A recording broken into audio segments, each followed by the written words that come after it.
Let's talk a little bit about tokenization. And it's not really a solution itself when it comes to payment automation, but it's the beauty of the merchant itself. So when it comes to automation and the tokenization, we have to talk about the merchant. So the merchant is actually the provider, the software that is going to tokenize the credit card details. And why is this important? And what is actually tokenization? Tokenization means that substituting a sensitive data element with a non-sensitive equivalent. So put it into a more easy language. It means that something is turned into something else where this object, this new object, is unrecognizable or unusable outside of a certain context. Let me give you examples so that it makes more sense. In case, for instance, you go to a fair or an amusement park, you're receiving tokens. And these tokens represent your money. However, outside of the fair itself, it's not usable. You cannot use it.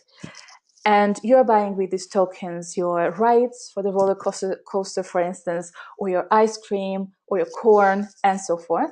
But as I mentioned, the tokens are completely unusable outside of the context itself or outside of the fair itself.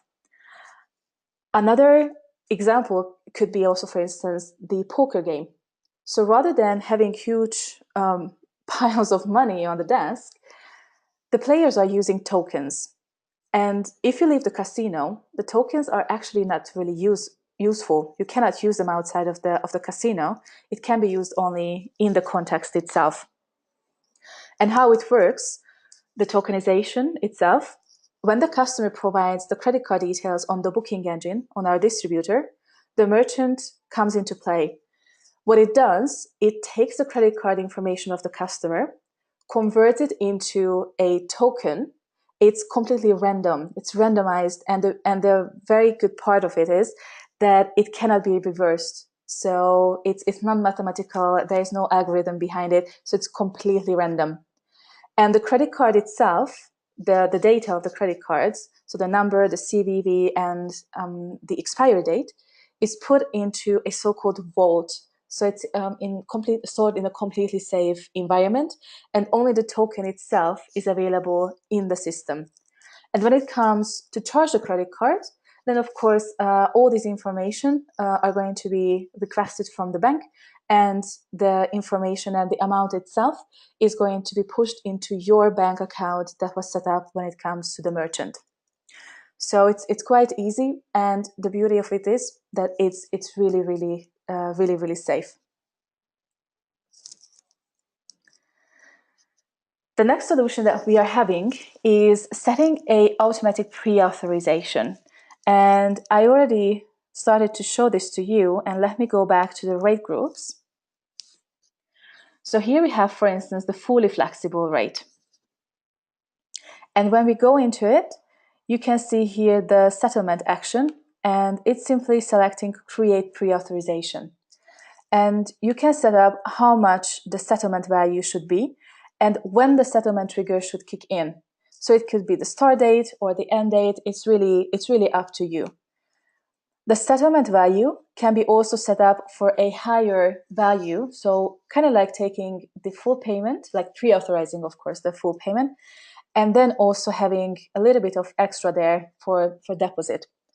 What you have to keep in mind is that the pre-authorization, depending on the bank, can last only up to like 10 days, 10, 14 days.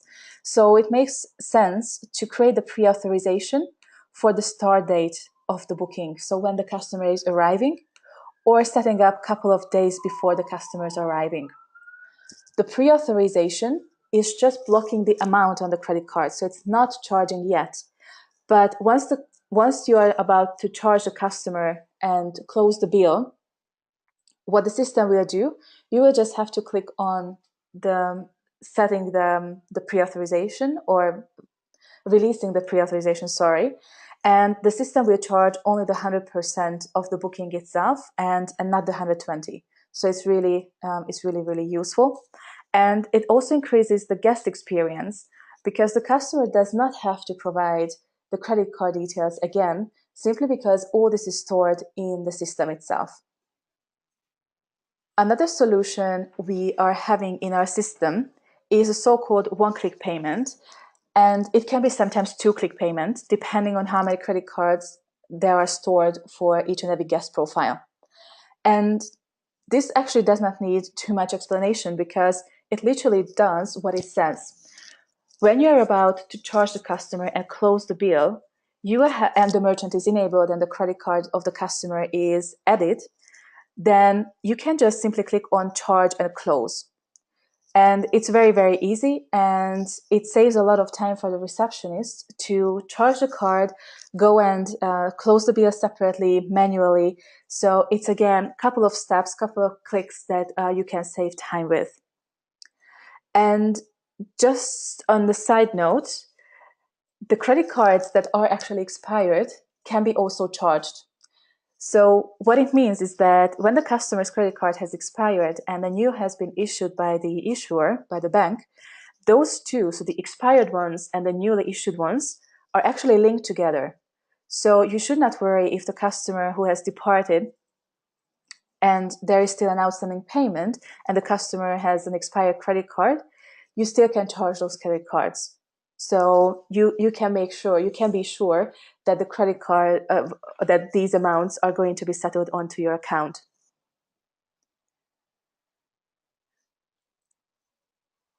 Another solution is that we are providing is linked to the merchant again, and that's the so-called automated payment receipts. It's very simple, very straightforward, and why is it good? The automated payment receipts are going to be sent out to the email address of the customer whenever you are about to charge the card of the customer. It's very easily set up. Here you have the logo of the hotel. I just hid it for now. The name of the customer, and what's the property name again? The credit card, however, it's also tokenized, so you see only the last 4 digits and the first 4. The amount itself, and the date. So it's very simple. And why is it good? It is good because it lessens the chances for chargebacks, because this information is going to be sent out to the customer at the time when the amount is put on the bill itself, and the bill is not closed yet. So you can still, or the customer can still go back to the hotel and say, actually, this is not a correct amount. I would like to dispute it. And it's very important that the customer does this, ideally, before the bill is closed. Because if you are doing it, or the customer is coming back to you afterwards, doing a chargeback, it's actually a little bit painful because you cannot amend the bill itself that has been closed. So it takes a lot of time and rework and so forth. So this information itself that is going to be sent out to the customer can eliminate a lot of rework that has to be done in your property, and a lot of times the overprocessing itself. The other great solution is, I think it's a very good news for the accountants, and that's the tracking option of the merchant payouts. And how does it work? So for this, let me go back to the system, to the dashboard. And here in the bottom section, you have the finance and the payment report.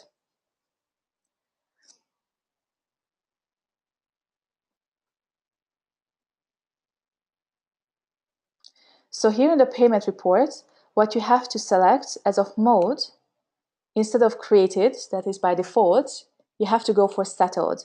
The settled means that the amount has been settled to your bank account.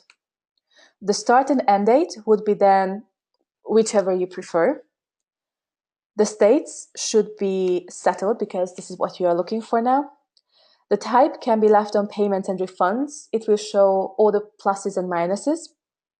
And the filter, because we are talking about the merchant itself and the merchant payouts, you should filter only for the gateway CC or the credit card payments, and click on OK. Now, this is a demo hotel, right? So that's why I don't have any information or data here.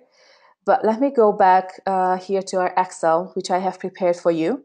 So I have removed all the sensitive data from here, but the main part is left here, and that's the column O with the header settlement. And these will be all the payouts or the settled payouts that were done by the merchant. And if you scroll down, you can see also the negatives as well. So these were the refunds that were done to the customers. And by a simple sum used in the Excel, you can see what was the payout that was done in this period that you have set up in the filter itself. One thing that I would like to highlight, however, is that because we're talking about automations, and the report, and not only this one, but generally all the reports can be also automated in our system. So when you click on the OK, first of all, as I mentioned, you can export the data, and then you will go into the settlement column. And you can also create an export schedule.